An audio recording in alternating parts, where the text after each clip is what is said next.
So for chicken tikka masala, I marinated my chicken. You can marinate for 2 to 3 hours, or you can marinate it overnight.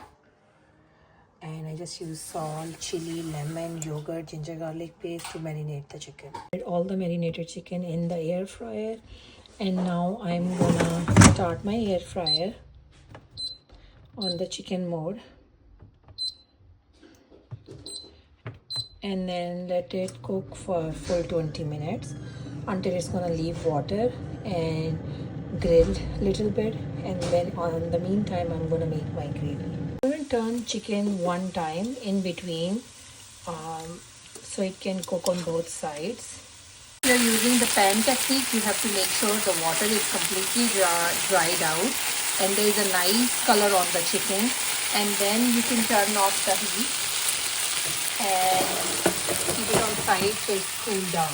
For chicken tikka masala, I'm going to use some basic spices which include salt, red chili, crushed coriander, Kasuri Methi, crushed Cumin Powder, Kashmiri, red chili, and Garam Masala, and green chilies. The spices are less because I already added the same spices in my chicken marination, but you can adjust spices to your taste.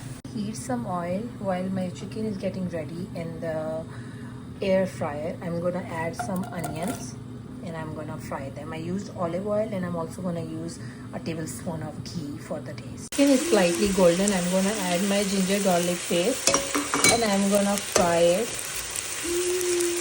Slightly fry it. Onions and garlic and ginger start changing color. I'm gonna add my tomato mixture. In the same mixture, I'm gonna add my marquee pot crushed tomato puree. The purpose of the tomato puree was to give a nice color to the gravy, like it looks like the marquee pot chicken tikka masala.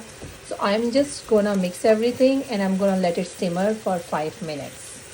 If you want to air fry your chicken, you can also use this technique.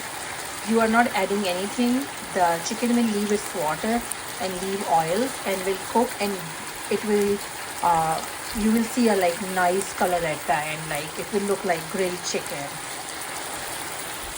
So it's time to check our tomatoes. You have to keep cooking the tomatoes until the water is completely dried out and oil start getting separated from the tomato mixture. That's tomato and onion mixture. I added all the spices except garam masala and kasuri methi, and I'm now gonna cook this for another 5 minutes. I added chicken in the tomato and onion mixture, and I'm gonna cook it for another 2 to 3 minutes. I don't have to cook a lot because my chicken is pre-cooked, so I'm just gonna cook it for 2-3 more minutes, and then I'm gonna add some water. So I added some green chilies. I'm gonna add some water and I'm gonna cook it for next 4 to 5 minutes.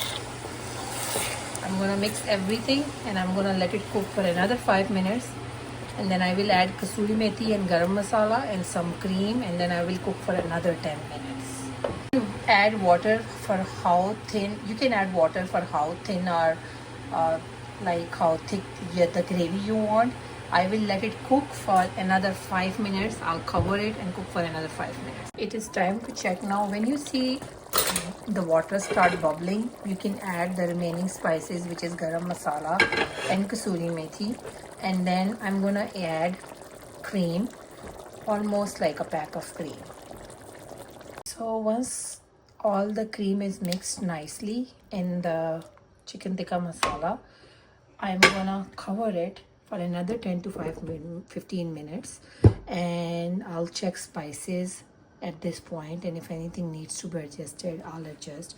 Everything is fine for me, so I'll let it cook for another 15 minutes on slow heat.